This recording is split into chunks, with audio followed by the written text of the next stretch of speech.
मां, मैं आप सभी माताओं बहनों के चरणों में प्रणाम करता हूं।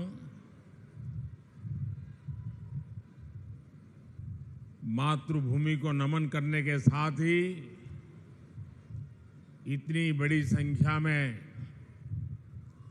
माताओं बहनों का आशीर्वाद भी मिले, इससे बड़ा और सौभाग्य क्या हो सकता है। यहां पहुंचने से पहले आज मैं पूरे दिन युवाओं से जुड़े कार्यक्रम में मौजूद था।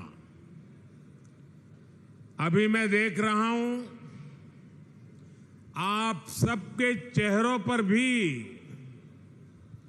एक अलग ही उत्साह, एक अलग ही खुशी मैं देख पा रहा हूं।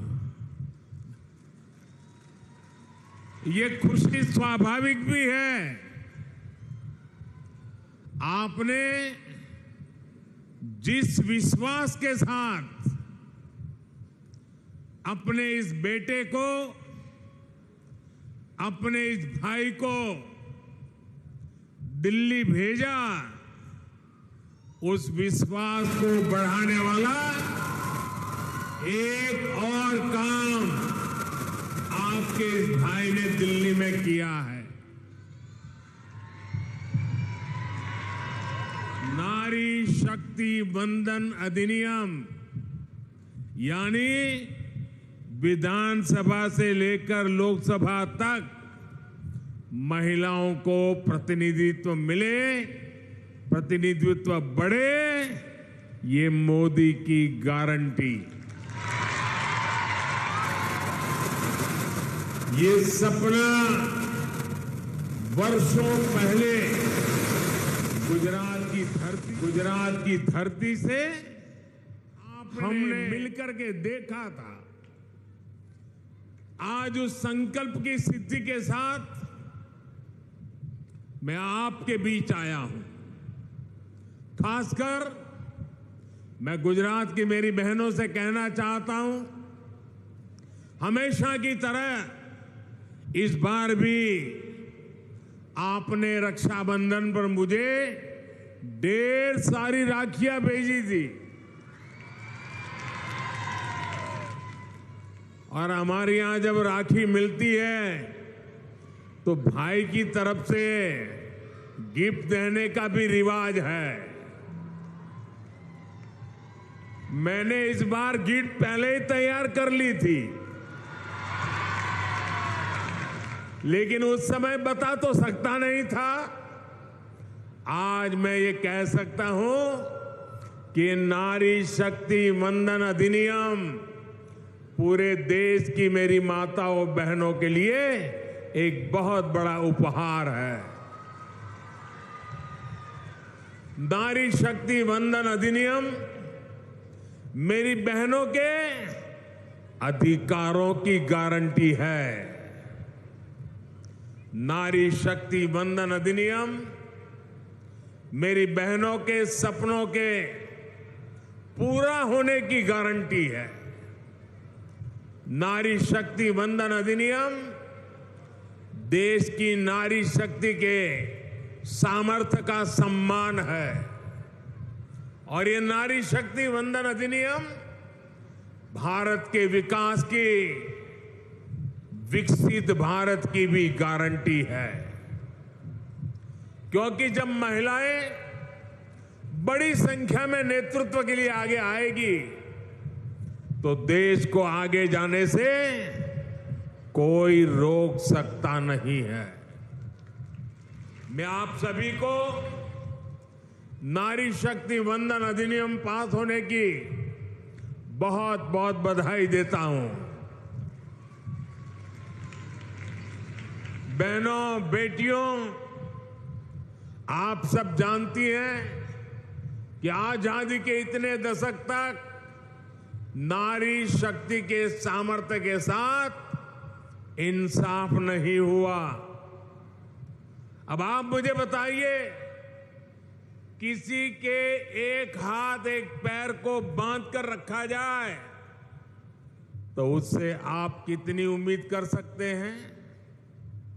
देश की आधी आबादी की पूरी भागीदारी के बिना देश तेज विकास नहीं कर सकता है। हमने देखा है कि महिला अधिकार की बात पर या तो पहले सियासी बहाने बनाए जाते थे या ये कहा जाता था कि महिलाएं सारे काम नहीं कर सकती। हमने गुजरात से इसी सोच के खिलाफ लड़ाई शुरू की थी। गुजरात में हमने परिवार, समाज और स्टेट तीनों स्तर पर महिला सशक्तिकरण की दिशा में कई सफल अभियान चलाए। परिवार में पीने के पानी जैसी बेसिक जरूरत हो, आर्थिक भागीदारी की बात हो या इलाज की चिंता हो, इनसे महिलाएं सबसे ज्यादा प्रभावित होती हैं। हमने एक एक करके ऐसी बहुत सारी योजनाएं बनाई जिससे परिवार में रहने वाले हर महिला का जीवन आसान हो। सामाजिक स्तर पर बहनों बेटियों को बराबरी दिलाने के लिए, उनकी शिक्षा के लिए हमने कन्या केळवणी अभियान गुजरात में हर जून महीने में चलाते थे। स्टेट लेवल पर राजनीति में और प्रशासन में उनकी भागीदारी सुनिश्चित की गई। गुजरात में स्थानीय निकायों में महिलाओं के लिए 50% आरक्षण की व्यवस्था के बारे में हम सबको पता है। आप में से ज्यादातर बहनें ये भी जानती है कि मैंने हर स्तर पर महिलाओं का प्रतिनिधित्व बढ़ाने के लिए समरस पंचायत ये प्रयोग शुरू किया था। हमने तय किया था कि जिन पंचायतों में प्रधान के लिए महिला के लिए आरक्षण होगा, अगर उस पंचायत में सभी महिलाएं जीत करके आएगी तो उस समरस गांव में हम अतिरिक्त बजट देंगे, अतिरिक्त पैसे देंगे ताकि महिलाओं के नेतृत्व में विकास हो। और हमने देखा कि बहुत बड़ी तादाद में हमारे पंचायतों में सभी सदस्य महिला चुनने लग गई और महिलाओं ने विकास के इस काम को पाई का सही उपयोग करके अमल में लाया। हमने ये भी तय किया कि समरस पंचायतों में हम महिला अधिकारियों को ही नियुक्त करने का प्रयास करेंगे। माताओं बहनों, महिलाओं की भागीदारी के लिए, उनके आरक्षण के लिए ये निर्णय केवल सरकारी नियम कानूनों तक ही सीमित रहे हो ऐसा नहीं है। बीजेपी ने एक जिम्मेदार राजनीतिक दल के रूप में भी कई निर्णय लिए और नई राजनीतिक परंपराओं को शुरू किया। स्थानीय निकायों में जो 4 प्रमुख पद होते हैं, mayor, deputy mayor, standing committee chairman और दल का नेता, हमने तय किया कि इनमें से कम एक महिलाओं को लिए रिजर्व हो और वहां अगर एससी कम्युनिटी है तो एसटी कम्युनिटी है तो एसटी, उनको भी इसका एक पद दिया जाए। ये पद हमारे दलित समाज, हमारे आदिवासी समाज, उनके लिए हमने करने का प्रयास किया। गुजरात में ये जो सफल प्रयोग हमने किए, इससे हमें महिलाओं के लिए काम करने का एक अनुभव भी मिला, आत्मविश्वास भी मिला। आज देश में घर से लेकर संसद तक हर क्षेत्र में महिलाओं से जुड़े जो बड़े फैसले हो रहे हैं, उनमें गुजरात के इन अनुभवों की बड़ी भूमिका है। माताओं बहनों, गुजरात में वर्षों पहले हमने जेंडर बजट का नया प्रयोग किया था। बहनों बेटियों के सर्वसमावेशी विकास के लिए सर्वग्राही नारी गौरव नीति बनाने वाला गुजरात देश का पहला राज्य था। इस नीति के माध्यम से महिलाओं को आर्थिक एवं सामाजिक तौर पर ज्यादा अवसर मिले, महिलाओं का स्किल डेवलपमेंट हुआ, महिलाओं के लिए रोजगार के अवसर बढ़े, प्रदेश की महिलाओं का उनके सरकार की कल्याणकारी योजनाओं का लाभ पहुंचे। इसलिए अलग से महिला बाल विकास मंत्रालय की शुरुआत की गई थी। गुजरात में पुलिस समेत सभी सरकारी भर्तियों में महिलाओं के लिए 33% आरक्षण है। गुजरात में पशुपालन के व्यवसाय में भी 65% से अधिक हमारी माताएं बहनें कार्यरत हैं। अकेले गुजरात में डेयरी क्षेत्र में 35 लाख से ज्यादा महिलाएं सक्रिय भागीदारी कर रही है। महिलाओं को पशुपालन व्यवसाय में बल मिले, इसलिए प्रदेश में महिला दूध सहकारी मंडलियों का गठन किया गया। हमने उस समय ही डेयरी के पेमेंट के लिए डिजिटल पेमेंट की व्यवस्था शुरू की थी।